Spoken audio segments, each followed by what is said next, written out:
I stared at my phone for the third time in 10 minutes. Still nothing. No text, no call, not even a quick running late message. The ceremony was starting in 20 minutes, and my mother wasn't here. This was supposed to be different. I'd told myself she would show up this time, that this milestone mattered enough, that after everything I'd done to get here, she'd at least pretend to care. I smoothed down my blazer and checked my reflection in the bathroom mirror. 28 years old, about to walk across that stage and accept my MBA from Stanford. Top of my class. Job offer from McKinsey waiting. Everything I'd worked for since I was 17, when I left home with nothing but a backpack and a bus ticket. My phone buzzed. Finally. But it wasn't my mom. It was my best friend Sophia. Turn on Instagram. Now. My hands shook as I opened the app. There, at the top of my feed, posted 12 minutes ago, a photo of my mother. Beaming. Arms wrapped around my brother Tyler. In front of a massive "Congratulations, Tyler" banner. The caption read, "So proud of my baby boy for finally getting his driver's license. We're celebrating all day at his favorite arcade. Nothing makes a mother happier than seeing her child succeed. Number proud mom, number milestone moments." His driver's license. Tyler was 24 years old, and she was throwing him a party for passing a test teenagers take. On the same day, at the same time, as my graduate school commencement, I felt my stomach drop. The bathroom spun. Someone knocked on the door asking if I was okay, but I couldn't answer. I just kept staring at that photo. At the balloons, at the arcade tokens visible in the background, at my mother's genuine smile, the kind I hadn't seen directed at me in over a decade. The ceremony was a blur. I walked across the stage. I smiled for the official photographer. I shook hands with the dean. But I wasn't really there. I kept seeing that Instagram post. Kept doing the math. She'd driven 3 hours to Los Angeles, rented a party room, bought decorations, all for Tyler's driver's license. But she couldn't drive 40 minutes to see me graduate from one of the best business schools in the country. Afterward, I stood alone in the courtyard while families took photos. My phone buzzed again. "Mom, how did it go, sweetie?" Just 4 words.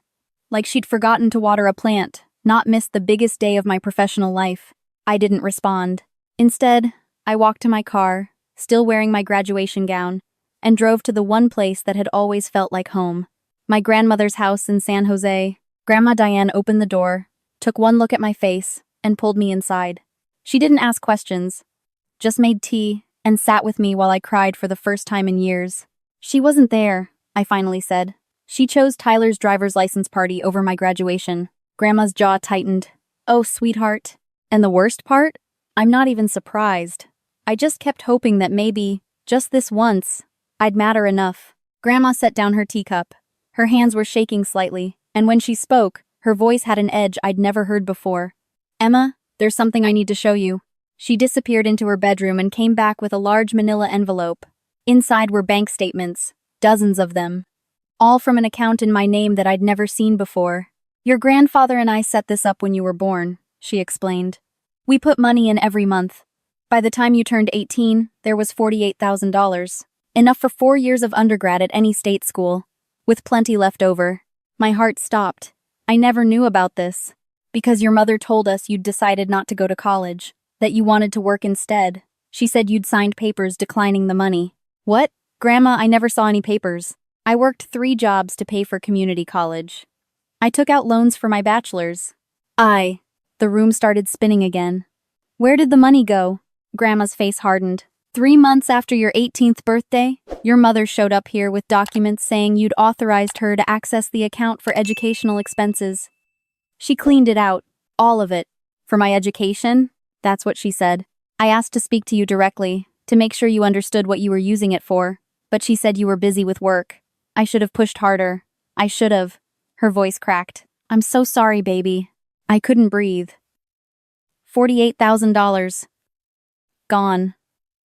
While I was serving coffee at 5 a.m. before my 8 a.m. classes. While I was choosing between textbooks and groceries. While I was doing homework in my car between shifts because I couldn't afford an apartment close to campus. "When did she take it?" I asked, my voice hollow. Grandma checked the statements. August 2015. August 2015. Tyler had started his freshman year at UC Berkeley that same month. Private dorm, meal plan, new laptop, spring break trips. All the things I'd never had. She'd stolen my education fund to give Tyler the college experience I'd dreamed of. I stood up so fast my chair fell over. I need to go. Emma, wait. But I was already out the door. I drove on autopilot, not even sure where I was going until I pulled up in front of my mother's house. Her car was in the driveway. The lights were on. I didn't knock. I used the key I still had from childhood, the one I'd never been able to throw away despite everything. She was in the kitchen, laughing on the phone. Tyler's arcade prizes were scattered across the counter. When she saw me, she actually smiled. Oh, Em, I was just about to call you back. How was the ceremony? Where's the money? My voice didn't sound like my own. Her smile faltered. What money? The $48,000 Grandma and Grandpa put aside for my college education. The account you emptied in August 2015. The color drained from her face. She set down her phone. Who told you about that? Does it matter? You stole from me. I didn't steal anything. That money was for educational expenses, and that's exactly what I used it for. Tyler's education, not mine. She crossed her arms. Tyler needed it more. You've always been so independent, so capable. You figured it out on your own. But Tyler, he struggles.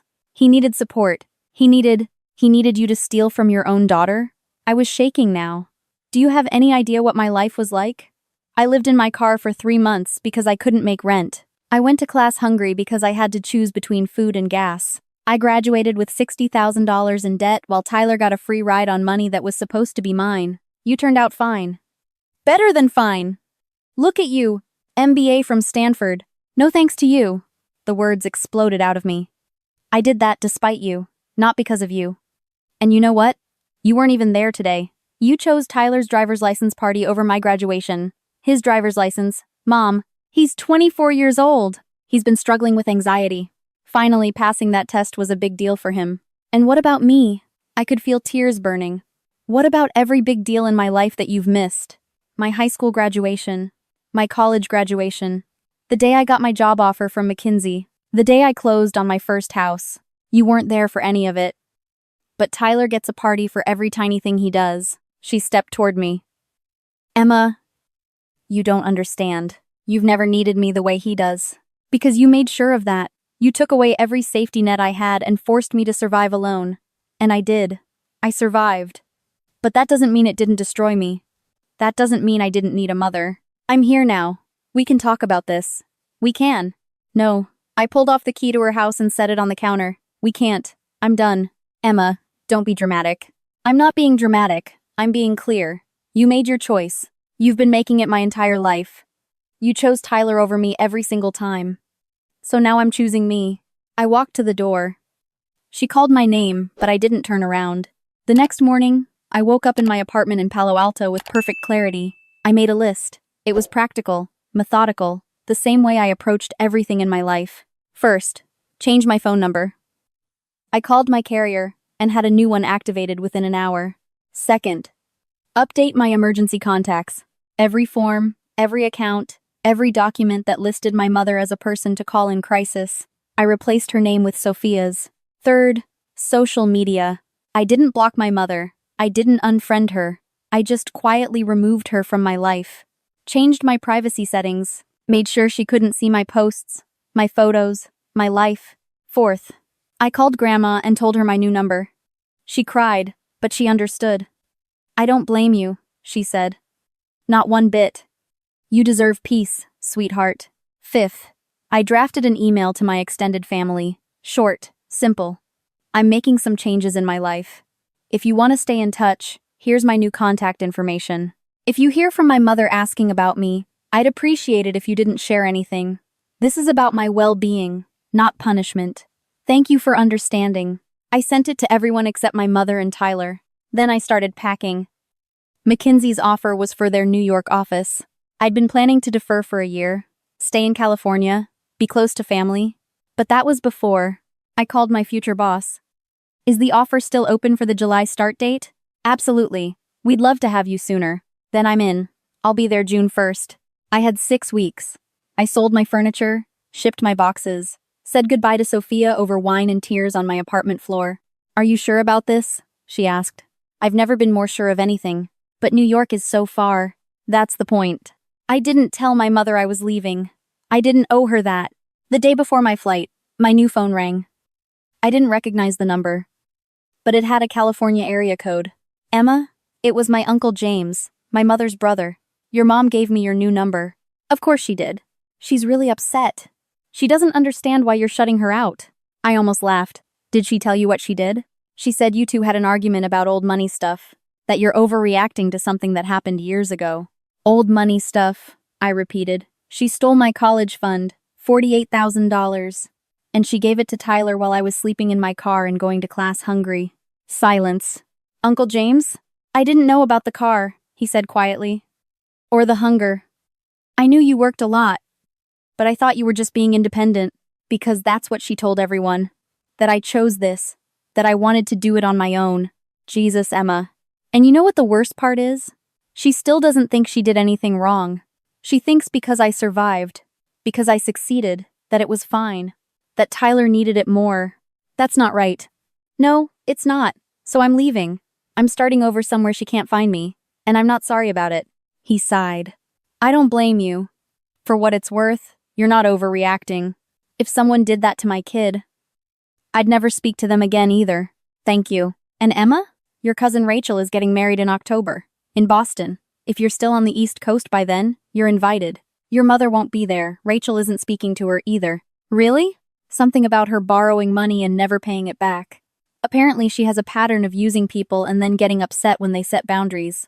After we hung up, I sat with that information. My mother had done this before. To other people. It wasn't just me. It wasn't just Tyler. It was who she was. And I was finally free of it. New York was everything I needed it to be. Fast. Chaotic. Full of people who didn't know my history. I threw myself into work. 80-hour weeks. Consulting projects that sent me to different cities every month. I built a life that had nothing to do with my family. Rachel's wedding in October was beautiful. I met cousins I hadn't seen in years. They asked about my mother, and I said, "We don't talk anymore." Some of them nodded like they understood. A few of them said, "Good for you."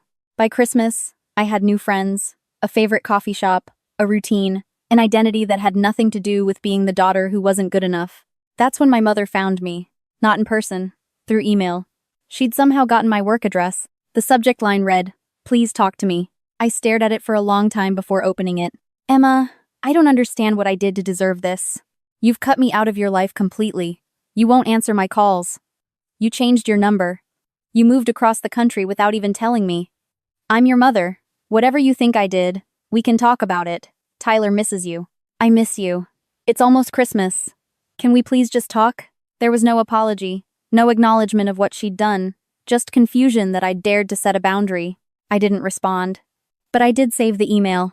Not because I planned to answer someday, but because I knew there would be moments when I doubted myself, when I wondered if I was being too harsh, when I needed to remember why I left. 3 months later, another email. I don't know what I'm supposed to do here, Emma. You won't talk to me. Your grandmother won't talk to me. Even your Uncle James is being cold. I feel like everyone is turning against me, and I don't even know what I did wrong. Still no apology. Still no recognition. Just victimhood. Delete.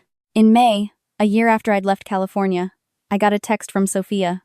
Your mom showed up at my work today, asking if I knew where you were. I told her I couldn't help her. She lost it, started crying in the lobby. Security had to walk her out. She looks really bad. I felt something then. Not guilt, exactly. But a twinge of something I couldn't name. I called my therapist. We'd been working together since I moved to New York, unpacking years of emotional neglect, and trying to understand why I'd spent so long accepting crumbs. It's okay to feel complicated things, she said. You can recognize that your mother is suffering while also maintaining your boundaries. Those two things aren't mutually exclusive. I don't want her to suffer. I just want her to leave me alone. Then that's your answer. That night, I drafted one final email. I wrote it and deleted it 3 times before finally sending it. Mom, I need you to stop contacting me. Stop emailing my work. Stop showing up at my friends' places. Stop asking my family for information about me. I left for a reason. Multiple reasons. You took money that was meant for my education and gave it to Tyler. You missed every important moment of my life because you were too busy prioritizing him. And when I confronted you, you didn't apologize. You didn't take responsibility. You just made excuses and told me I turned out fine anyway. That's not how this works. That's not how love works. I needed a mother. and you chose to be Tyler's mother instead. So now I'm choosing to live a life where I don't wait for you to show up, where I don't hope for scraps of your attention, where I don't make myself smaller so Tyler can shine brighter. I'm not doing this to hurt you. I'm doing this to save myself. Please respect that. This is the last time I'll reach out. Emma. I hit send before I could second guess it. She responded within minutes. This is so unfair. I did my best. You can't blame me for loving your brother. I didn't answer, and I never would again. 2 years later, I was promoted to senior consultant.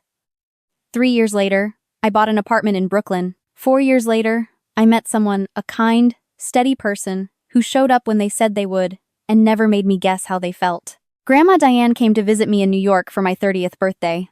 We went to dinner at a nice Italian place in the West Village. Over tiramisu, she said. I'm proud of you, you know. For what? For knowing when to let go. That's harder than holding on. Do you think I'm a bad person? For cutting her off? Sweetheart, you're one of the best people I know. You're kind. You're generous. You show up for the people who matter to you. Your mother didn't do those things for you, and you still tried for years to be good enough. Walking away wasn't cruelty. It was survival. I started crying right there in the restaurant. I feel like I should miss her. Like there's something wrong with me because I don't. There's nothing wrong with you. You grieved the mother you deserved a long time ago. What you let go of was the fantasy that she'd change. That conversation shifted something in me. I stopped checking my spam folder for her emails, stopped wondering if she'd show up at family events, stopped carrying the weight of her choices. I started sleeping better, laughing easier, building a life that felt like mine. Last month, my Uncle James called to tell me Tyler had gotten married. Your mom's devastated that you weren't there, he said. I wasn't invited, I pointed out. I know, Tyler didn't want drama. But your mom is telling everyone you refused to come to your own brother's wedding. I could have gotten angry, could have corrected the record, but what would be the point? Let her tell whatever story she needs to tell, I said. I'm not part of her narrative anymore. Good for you, kid. After we hung up, I looked around my apartment. At the photos on my walls of friends and chosen family. At the books I'd finally had time to read. At the plants I'd managed to keep alive. At the life I'd built from nothing. And here's the truth. I learned too late to save myself years of pain. You don't owe loyalty to people who never protected you. You don't owe access to people who only take. You don't owe forgiveness to people who aren't sorry. My mother made her choices. She chose Tyler over me, again and again, in big ways and small. She chose to take money that wasn't hers. She chose to miss the moments that mattered. She chose to prioritize his comfort over my needs. So I made my choice too. I chose peace over guilt, distance over pain, myself over the endless, exhausting hope that she'd wake up one day and see me. Some people will call that cold, unforgiving, selfish. Those people never had to survive the particular kind of loneliness that comes from being invisible to your own mother. I don't talk to her anymore. I don't think about her most days. And when I do, it's not with anger or grief. It's with something closer to relief. Because I finally learned what I should have known all along. I was never the problem. I was never too much, too difficult, too independent. I was just a daughter who deserved a mother who showed up. And when she didn't, I learned to show up for myself instead. That's not a tragedy. That's survival. That's strength. That's the life I chose when I finally stopped waiting for her to choose me. If this were your family, what would you do? Would you stay and keep hoping? Or would you walk away and build something new? I chose to walk away, and I've never looked back. That single decision changed everything.